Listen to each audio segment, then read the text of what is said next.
Hello, and welcome to the Clinical Care Options Oncology Podcast. I'm your host, Tim Quill. Today's episode features Dr. Helena A, a medical oncologist, and Dr. Maria Arcila, a molecular pathologist, both from the Memorial Sloan Kettering Cancer Center in New York. They will be discussing new data presented at ESMO 2020 on actionable biomarkers and targeted agents in non-small cell lung cancer. This episode is part of a larger educational program titled New and Evolving Therapeutic Targets in Lung Cancer, Expert Guidance in Incorporating Biomarker Testing to Deliver Precision Therapy.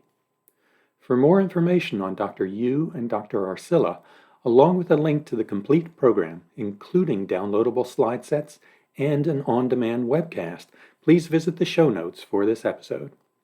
Now let's get started and hear what the experts have to say on this important topic.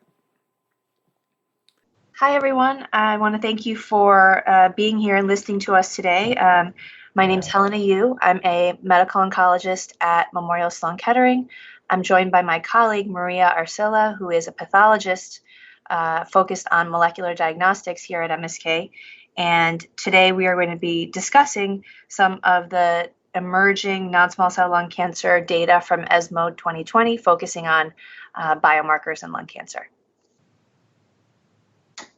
So first up, in terms of studies that we thought were worthy of discussion from ESMO, is the ADAURA study. So this ADAURA study was initially presented at ASCO 2020, and at ESMO this year, we had a update, and it was focused on the rate of CNS, central nervous system recurrence.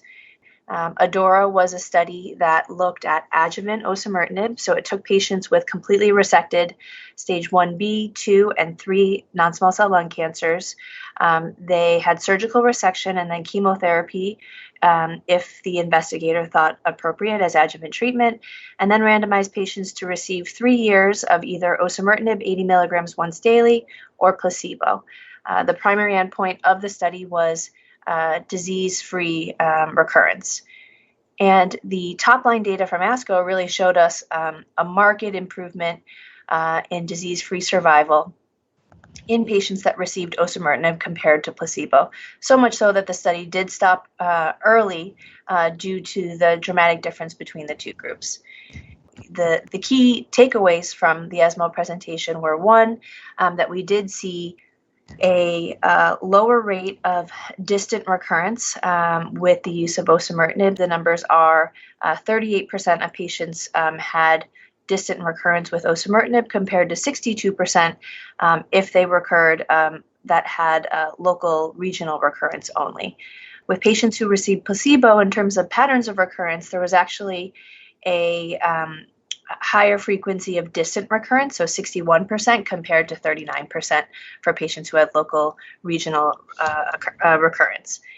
And then I think the most striking thing, we know that osimertinib has excellent CNS penetration, is that we saw a 10-fold decrease in CNS recurrence. So there was only one patient that had CNS recurrence on osimertinib compared to 10 patients that received placebo. So in particular, of all the sites assessed, it really looked most marked in terms of decreasing that risk of metastatic disease to the central nervous system. The one thing that we await and we don't have yet is the overall survival data, which will, of course, be really important to help frame the utility and value of this treatment in the adjuvant setting. So, Maria, thinking about doing targeted therapy in the adjuvant setting, currently at MSK, an academic center, do we really routinely test for driver mutations in early stage lung cancer? Yeah, so at our institution, we have instituted reflex testing so that all lung cancers that are reviewed in the pathology department for the first time at initial diagnosis or when they come with their recurrence, they get tested. Unfortunately, one of the issues is really the reimbursement rate. And the reimbursement rates for resections can be very highly variable depending on the insurance companies, on the institution. However, for our own institution, we do feel that testing patients on the tissue sample that is the largest tissue sample is highly valuable because this really decreases the delays and the issues that are very common on patients when they are tested in their recurrence, which is very high failure rates associated with very small samples. As you know, about 50% of patients who are diagnosed on a resection, they ultimately do recur. At the time of recurrence, they will have the same driver mutation. So even if you ended up testing that second sample that comes later on at their recurrence, at least you can target the testing to the single driver. So this is fortunately not something that is being done in other institutions because it's not part of the guidelines. But I think that is something that is very valuable. I think that that's a great point, Maria. I think knowing that these patients have a high risk of recurrence, it makes sense to get that mutation data up front so that if and when they do recur, we're able to start the appropriate systemic therapy right away rather than waiting a couple of weeks for testing to come back. Can you explain the type of molecular testing we do routinely, what assay we use, and what mutations we're looking for? In general, for all lung cancers, we do very rapid testing up front for EGFR and KRAS in a way to be able to deliver a result within just a few days of receiving the sample. And then those cases later on get tested by MSK Impact, which is an NGS assay that would look at 505 genes, and it also looks for copy number alterations and fusions. So we do comprehensive testing on all of them, but we do triage them very rapidly for the most common mutations. Yeah, so I do have a question for you. Has this data largely been implemented in clinical practice, and is there extrapolation of use to targeted therapy in the adjuvant setting for other driver mutation positive lung cancers? Both of those are great questions. I think I would say that the uptake is mixed at this point. I would say almost half of providers who were really impressed by the disease-free survival data with the use of osimertinib, and in particular for stage 2 and stage 3 lung cancers that are at higher risk for recurrence, including myself, have adopted at least the discussion with our patients about the use of osimertinib and the potential value. I do think that there are providers who would like to see that survival data. So for patients that have resected lung cancer, we really are hoping to improve survival. That is sort of the bottom line. But because survival events happen more slowly, I don't expect us to get that data imminently. And there is belief that we might get a approval prior to that survival data being presented. I think to your second point, you're absolutely right. EGFR represents 15% of all non-small cell lung cancers. And I think for really small driver mutation subsets, say like RET or track fusions, we're really not going to be able to do a 600 patient study. So I think, if the data for EGFR mutant lung cancers in terms of survival looks convincing, I would expect that we would extrapolate to some degree and that there might be use of targeted therapies for other driver mutation subsets in the adjuvant setting as well. Great, thank you so much. Well, I guess we will move on to our second study, and this one relates to the use of sotorasib in KRAS G12C positive non-small cell carcinoma. So as you know, KRAS mutations are the most common mutations in lung cancer, and they have been associated with poor outcomes in general. Targeting KRAS, unfortunately, has proven very elusive for decades now, but recently there is increasing hope. This study specifically describes the results of the phase 1 trial evaluating the safety, pharmacokinetics, and efficacy of sotorasib, which is a small molecule that specifically targets G12C. So the study enrolled 59 patients with non-small cell carcinoma. 35 of the patients were female with a median age of 68 years.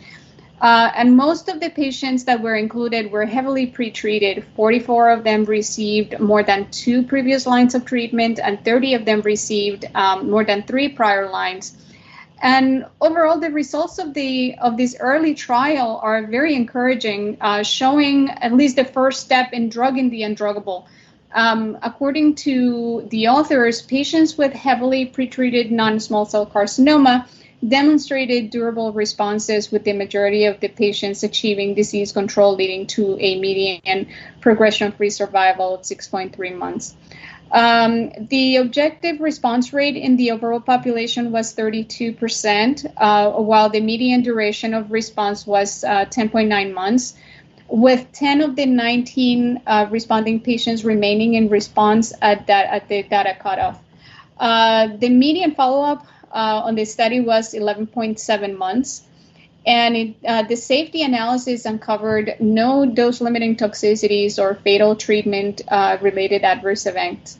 Interestingly, also, the current limited data set presented suggests that neither KRAS G12C mean allele frequency nor the PD-L1 expression level from tissue specimens predicted response to the drug.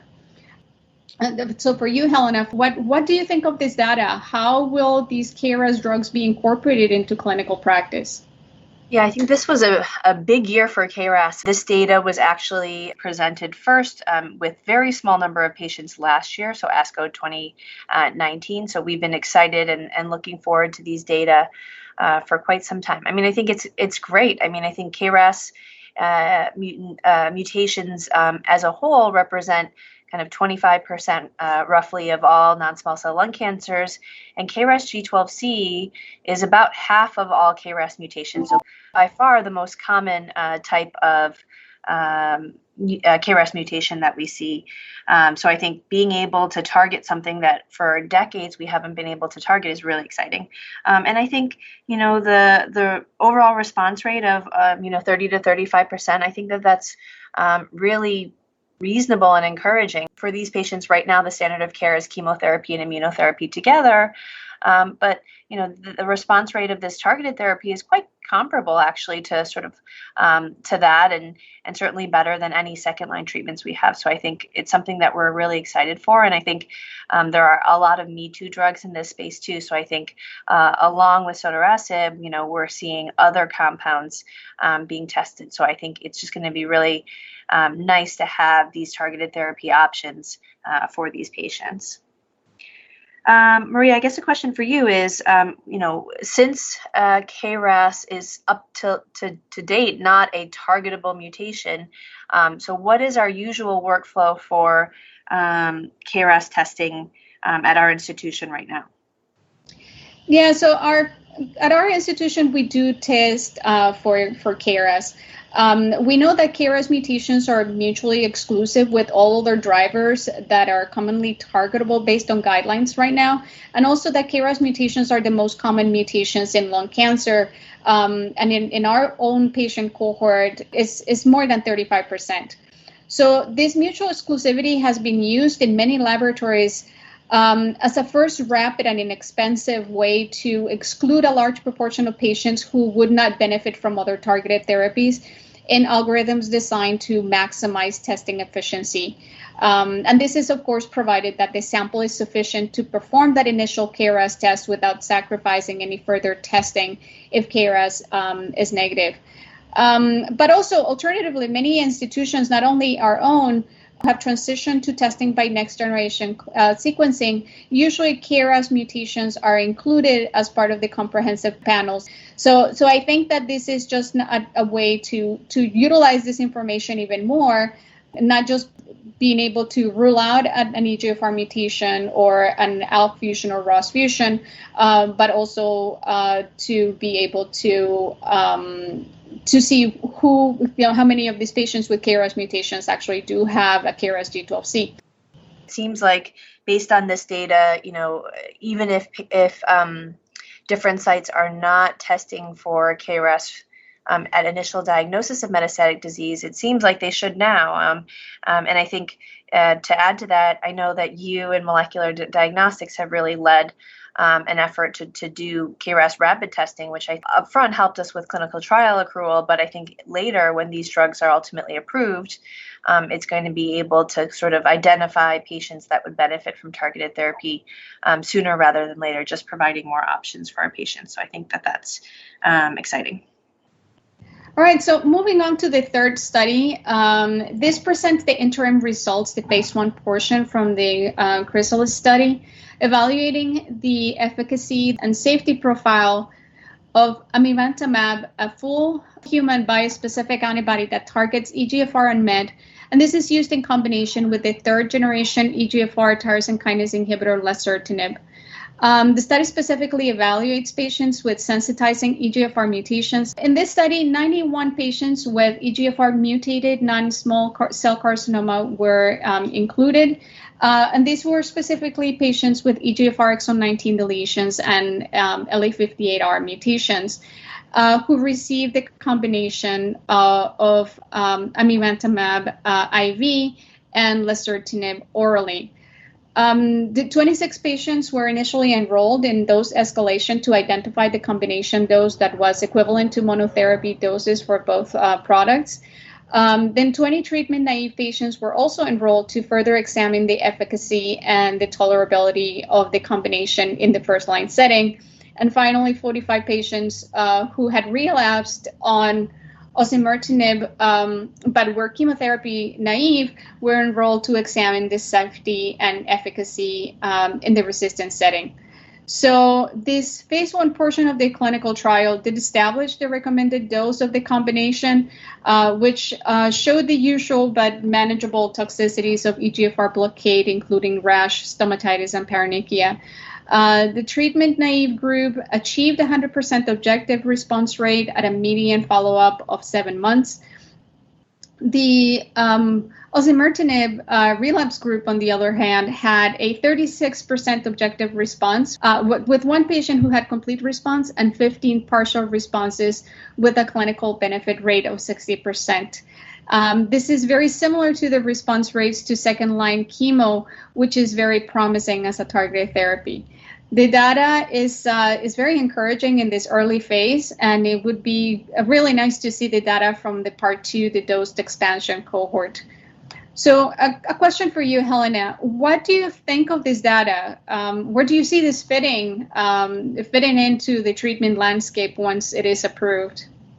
Yeah, this was a study that folks in the EGFR mutant lung cancer research field have been awaiting, and I think that the data looked really good. After first-line osimertinib, there currently are no approved targeted therapies, and so it really is a wide open space where we're looking to find targeted treatments. I think, whenever possible, we biopsy patients, look for acquired mechanisms of resistance, and of course, if those are present, we try to, do treatments that target those mutations. But the majority of patients don't have an acquired resistance mutation that's obvious on molecular testing. And so what I thought was really interesting about this combination is that it does appear effective in patients that, say, have MET amplification or C797S, and also in patients that don't have obvious mechanisms of resistance. And I think a response rate, as you mentioned, 36% is kind of close to our next best treatment, which is chemotherapy.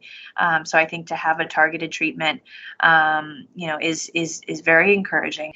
We'll have to see whether this response rate continues to play out, or if it changes somewhat with larger sample size. But I see this as something that really is going to fit into that second or third line space quite nicely. I think one thing to note, it is intravenous treatment every 2 weeks. It's not a pill treatment, and there was a significant rate of infusion reactions. I think definitely more than half of patients have an infusion reaction with the first infusion. So I think that that's surmountable, but something that I think will take some learning and education to get around. And then the first line data, really exciting. I mean, I think super early with only 20 patients and very little follow-up, but to see a response rate of 100% is always something that is exciting, encouraging to see. So I think we will see, but it's definitely a study that we would like to see more mature data on. The final study that we will discuss today is actually a study that I presented at ESMO this year, and it's the phase 1 study of patritumab deruxtecan, otherwise known as U3-1402, which is a HER3-directed antibody drug conjugate, and we looked at it in patients with EGFR mutant lung cancer. So as a reminder, HER3 is a protein in the EGFR family. It's expressed in 80% of EGFR mutant lung cancers. It's associated with worse clinical outcomes when present. And so patritumab is a monoclonal antibody against HER3 that's linked to a chemotherapy, a topoisomerase 1 molecule payload, so an antibody drug conjugate. And we really looked at it in patients that had progression on EGFR tyrosine kinase inhibitor, and the majority of patients that we presented at ESMO actually had prior platinum-based chemotherapy as well. So the number of patients that were discussed in this abstract presentation was 57.